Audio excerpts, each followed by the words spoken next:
Thank you, Ron. I appreciate it. Have some. We'll be curious. We have a recorded demo. We'll see if that's able to play. We may have some audio sharing, but if everyone's able to hear me, okay, we'll just dive right in. So as you've heard, from a lot of my colleagues who've already presented, there've been some pretty significant advancements in the LLM landscape lately. Advances in multimodal capabilities, accompanied by context windows growing by orders of magnitude. And counterintuitively, in some cases, those changes are also coming with very significant reductions in price, and in some cases, also increased performance. So, what I want to do is kind of quickly go over what I find to be some of the more significant updates to the Gemini family of models and provide some context and intuition behind why and where these updates matter in the real world. So, specifically, I want to dive into the Gemini 1.5 family of models and go over this really quickly, and then we'll dive into Flash. But one of the big changes in Pro is the context window, which is actually now up to 2 million tokens, right? Which you had that in context, no pun intended. It's like really a 10x improvement over probably the next largest context window in a non-Google model. So that opens up a ton of use cases for the analysis of video, analyzing tons of unstructured call transcript data or large code bases that previously were not possible or really if they were feasible, not practical. If they were possible, they probably weren't practical. But what I want to focus on more during this time is the one that's generated the most change within my customers, and that's really the introduction of Gemini 1.5 Flash. So that has the same multimodal support as 1.5 Pro, has a 1 million token context window, which again is kind of orders of magnitude bigger than anything out there, but it's actually faster and runs at a fraction of the cost. So for my customers, the Flash model has really become kind of the obvious starting point for any new RAG application development. So move on. So I want to put the speed in context and performance a little bit. So here's a chart kind of showing, this is from artificialanalysis.ai, but showing model throughput measured in tokens per second versus the model quality as measured by the common benchmarks like the MMLU and the ELO things. But that kind of shows you where Gemini is. Really interesting in the speed it's able to attain while maintaining quality that's above the line and on par with kind of many of the peer models. And then the one thing that's also in this chart, and I have another slide that'll kind of dig into it a little bit more, the price is kind of indicated by the size of the dots here. So I'll go to the next slide. And then here you can see the performance, the quality is, on par, one of the fastest models being measured.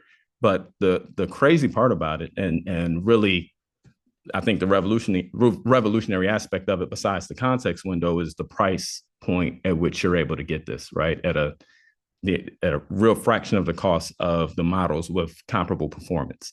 So that's why this is really changed our starting point, right, when we're starting to build these apps. Really, my take is that you're almost fiduciarily obligated to take a look at 1.5 Flash if you have high volume use cases, especially if latency matters. So most of the times, and good follow on to the previous speaker, when we're building a RAG application, we start here and only move on if the reasoning requirements for that particular application fall within the thin margins between like the reasoning capabilities of Flash and the capabilities of the other models that sit to the left of it on the chart that have a little bit stronger reasoning capability. So we find that most of your use cases, especially in a RAG application, the reasoning capabilities are more than sufficient.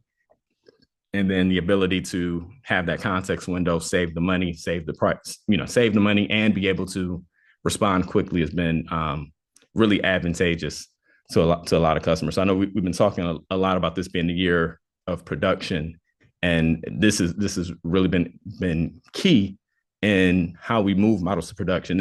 And to be fair, I've been suggesting some of my customers, we've looked at, hey, you're using 1.5 Pro, but when 1.5 Flash went GA, we have to do an evaluation and look, because there is significant savings and significant money on the table if you can fulfill that use case with the 1.5 Flash model.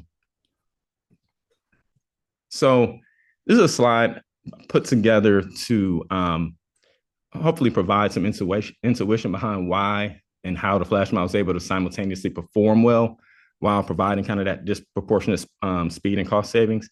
And I use a illustration that might get me in trouble at work a little bit, but I think it helps, because it want to talk a little bit about how I think we're starting to see some of the tangible benefits of the Google's kind of vertically integrated stack and AI optimized stack in some of these models, right? And as a comparison to kind of help give some intuition, right, I put up a kind of an example of a modular stack and an example of a vertically integrated stack that we're probably really familiar with, right, in terms of Android and iPhone.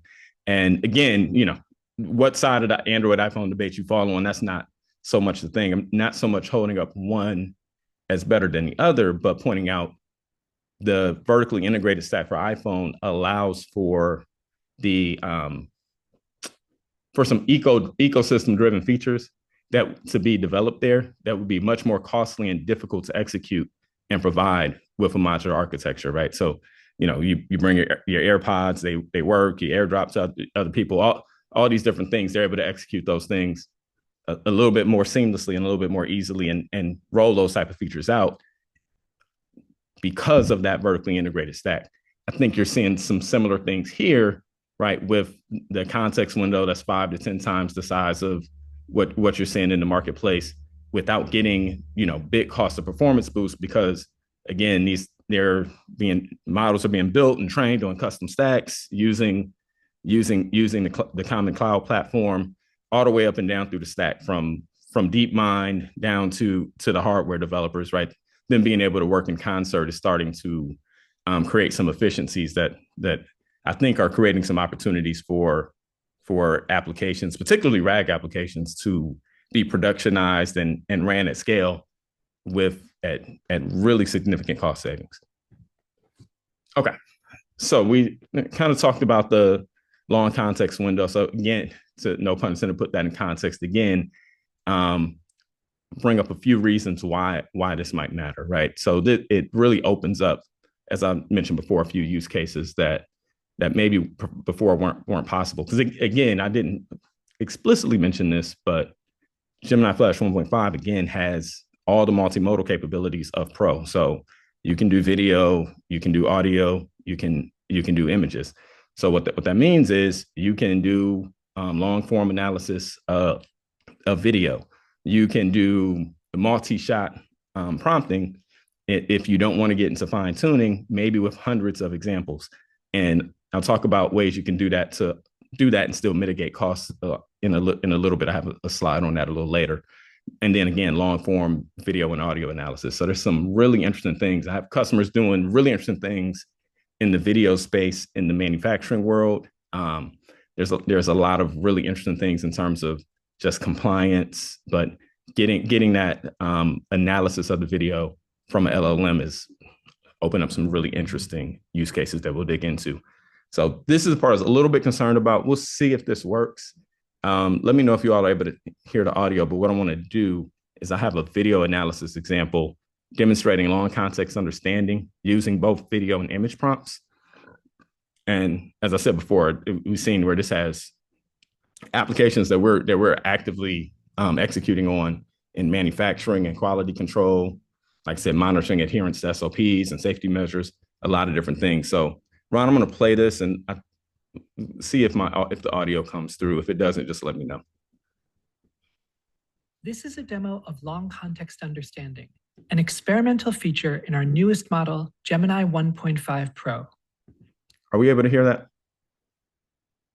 Yes, all good. All right. We'll walk through a screen recording of example prompts using a 44-minute Buster Keaton film, which comes out to over 600,000 tokens. In Google AI Studio, we uploaded the video and asked, find the moment when a piece of paper is removed from the person's pocket and tell me some key information on it with the time code. This screen capture is sped up, and this timer shows exactly how long it took to process each prompt. And keep in mind that processing times will vary.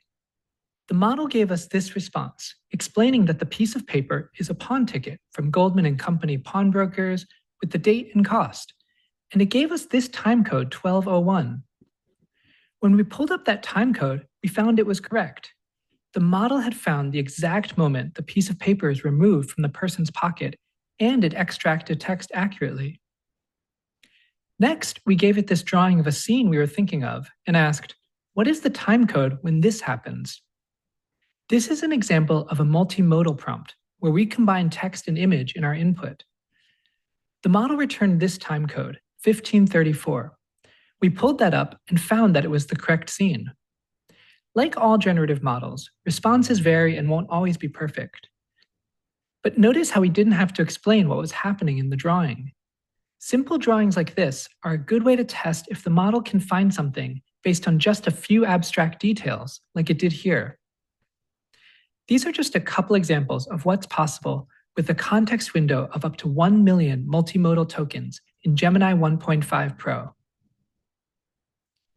So a couple quick points on that. One, this is a slightly old video, so this was experimental at the time. This is actually GA in 1.5 Pro and Flash. So this is readily available. What is in private preview is the 2 million token limit for Gemini Pro. So that you kind of have to reach out, and we can see if we can get you early access to that.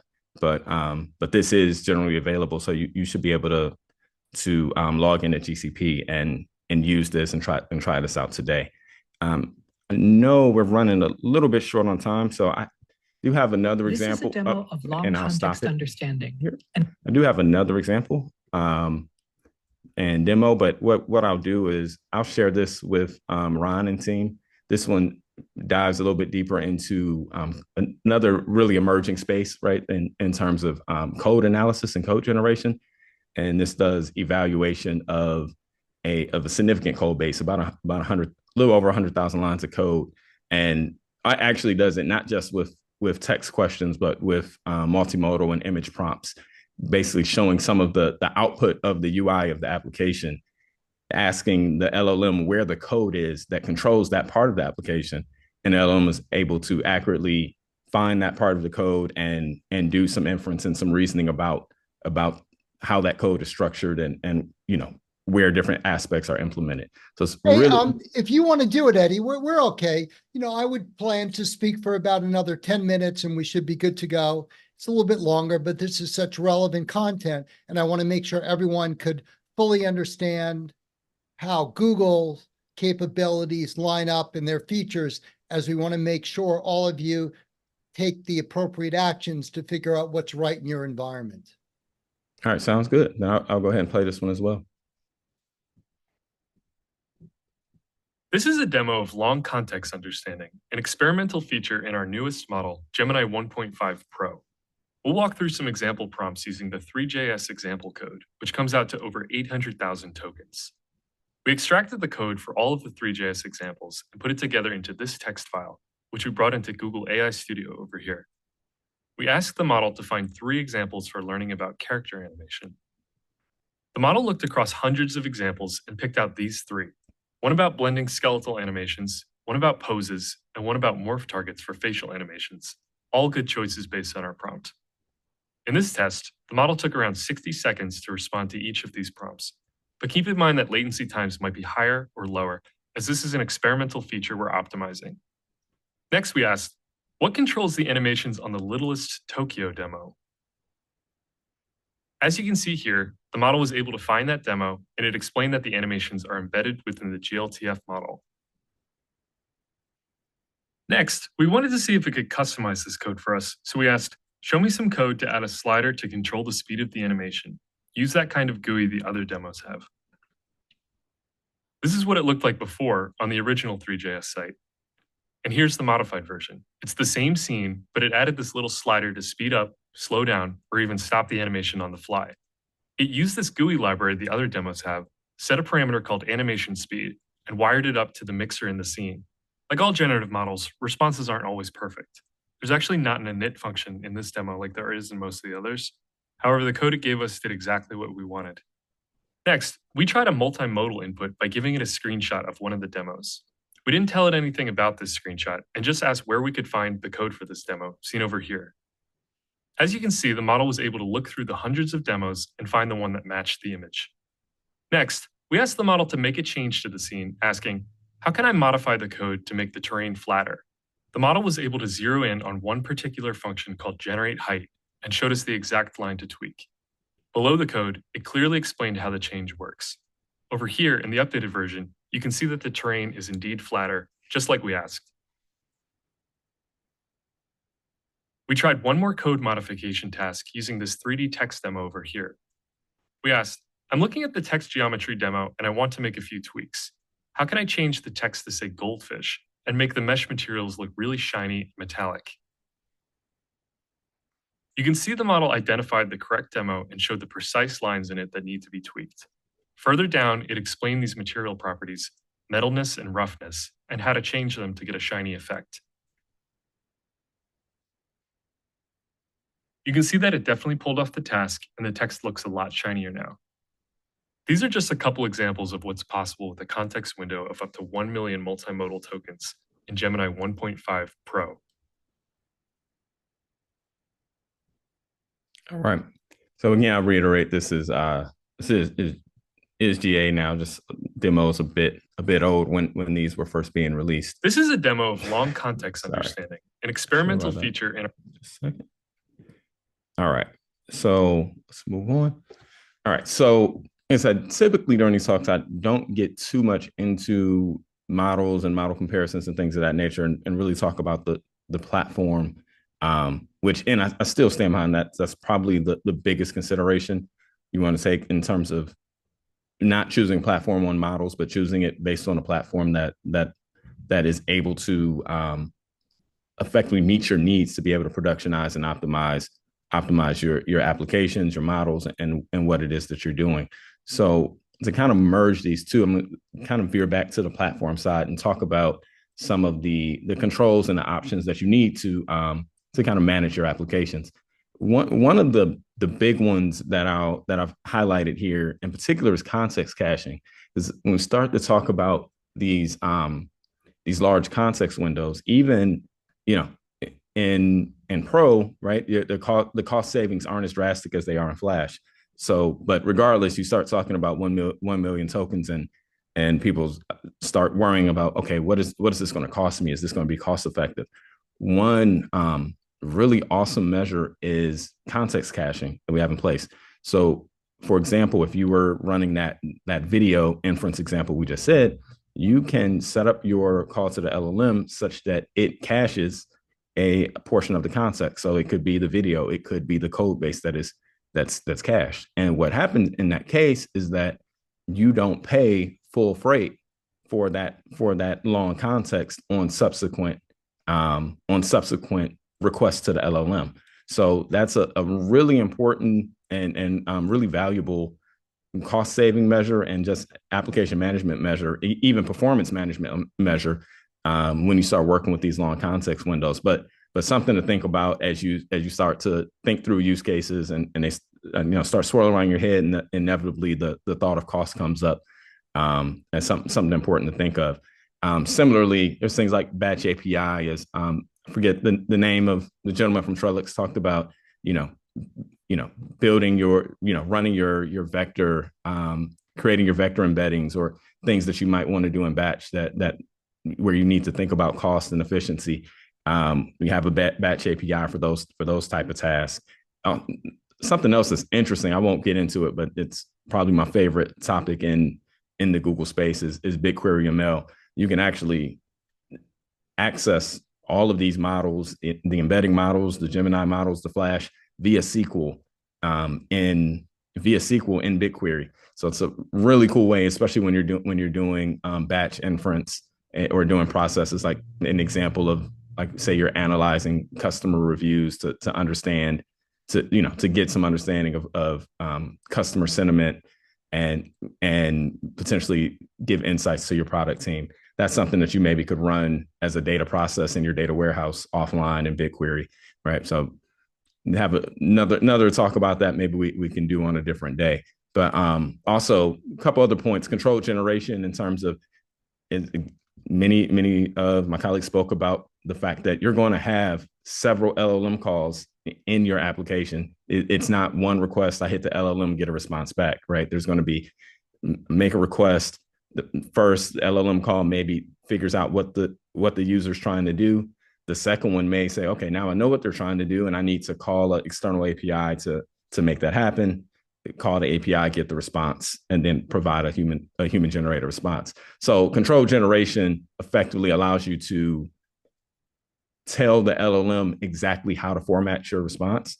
So it can give you back a response that conforms to a JSON schema. There's also a function calling feature there where it can give you a response that is a function name and the parameters that you need to pass to that function. But a lot of really neat and important features that aid in application development. There's a ton of work that goes into prompt engineering. Without these controls, a ton of time lost prompt engineering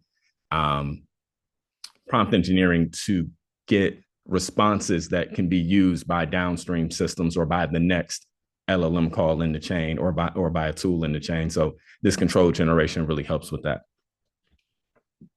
All right. Lots for large models. So really quickly, there's built into the platform, there's prompt management. And part of the reason, to give context of why this relates to the changes in Gemini and Gemini Flash and Pro, is we use these